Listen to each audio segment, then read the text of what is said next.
Hello po! Welcome to my channel. For today's video, mag-check tayo ng ating mga gamit. May gawa tayo mamayang hapon. Kaya check natin kung kumpleto ba yung mga gamit natin at saka yung mga polish. Kasi mag-gel ako mamaya. Kaya check natin guys.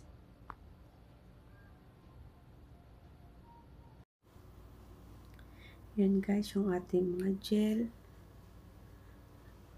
Ating aayusin kasi mukhang hindi maayos. So, ating aayusin siya para maganda naman tingnan. Para maayos.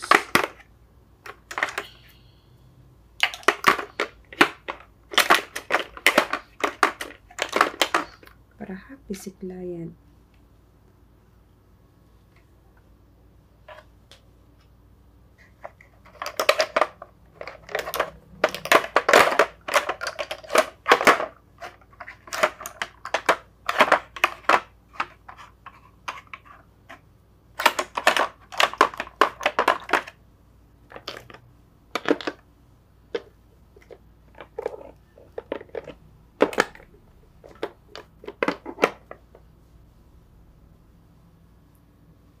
So, ayan guys, yung ating mga gel colors.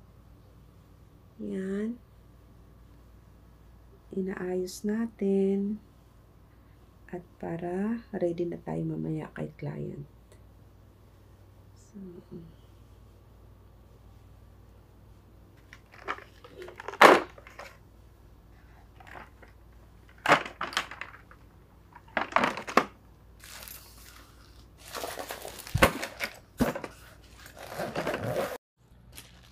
So, mukha namang maayos yung ating gel polish, guys. Mukhang maayos naman siya at malinis. So, ang next natin i-prepare yung ating ibang kagamitan na dadalhin.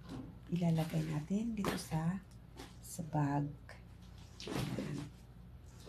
So, ang request naman ng client na gusto lang niya gel polish. Pero, kahit gel polish ang gusto niya, huwag natin kalimutan dalhin ang ating regular. Kasi meron naman sa isang bahay may ibang magpapagawa at saka ayaw ng gel. So, gusto regular. So, dadalhin natin yung ating regular. So, ilalagay natin sa bag.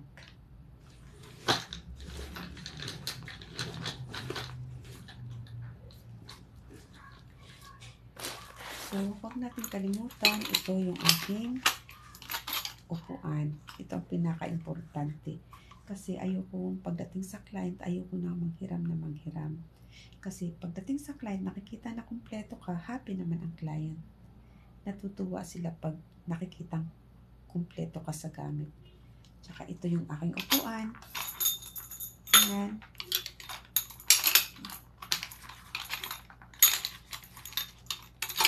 Pinufold ko lang siya. Tapos nilalagay ko siya sa plastic.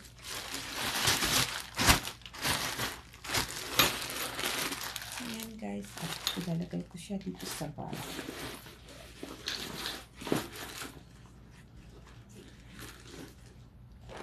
Sunod yung aking towel. Yung mga maliliit na towel. So nilalagay ko na siya dito. Niro-roll ko na siya. Padala ako. Natugot na lang ako ng hugot. Kuha na lang ako ng kuha.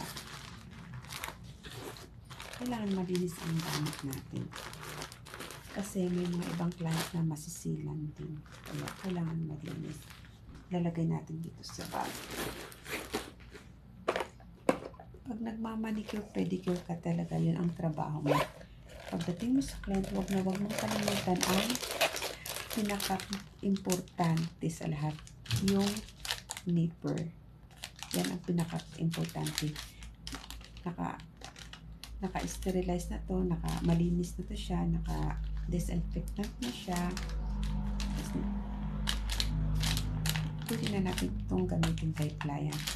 At saka hindi lang yun pa, may dala pa akong extra nipper kasi minsan sa isang bahay may magpapagawa din, kaya may dala tayong extra nipper. Yan ang pinaka-importante kasi pag nagmamanicure, pedicure ka, yan ang trabaho mo. Yan ang pinaka-importante sa lahat. Yung nipper. Ayun. Lalagay natin dito sa bag. Tsaka may file ako. File. Ayan. Brush. File. May file. I-ready na natin yan, guys. So, ilalagay natin dito sa bag. Tsaka wag natin kalimutan yung extension. Kailangan natin yung extension kasi ayoko manghihiram pagdating sa client. Kailangan natin kumpleto tayo pagpunta natin sa client. Ilalagay natin dito sa bag. At ang pinaka-importante ang ilaw. Tulad ko, malabo na ang mata. Kasi may client din na ayaw magbukas ng ilaw sa bahay nila. Kaya, kailangan may dala-dala tayong ilaw. Ito ang pinaka-importante sa mga manicurista na medyo malabo na ang mata. Kaya ilalagay natin ito sa bag, guys. Kasi mag-gel tayo mamaya. Huwag natin kalimutan yung ating lights. Ito yung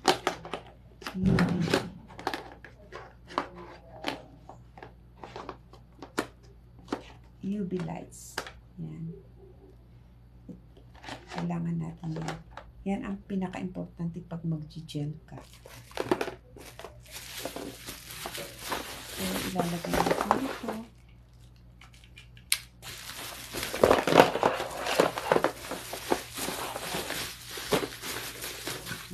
Nakita nyo? Ayan, guys. Nakita nyo kung paano ko pagkakasyahin yung mga kagamitan ko. Ang dami kong bibit-bitin pag ano. So, isasarado na natin yun. Ay, kompleto na. At mamaya, ready na tayo. Lalarga na tayo mamaya. Papunta ng client. So, samahan nyo ako mamaya, guys. Pagpunta ng client. Thank you. So guys, dito po nagtatapos yung ating vlog for today. So naka-prepare na po lahat yung aking mga gamit para dadalhin mamaya sa client. Don't forget to share, like, and subscribe my channel. Thank you for watching, guys. Bye-bye.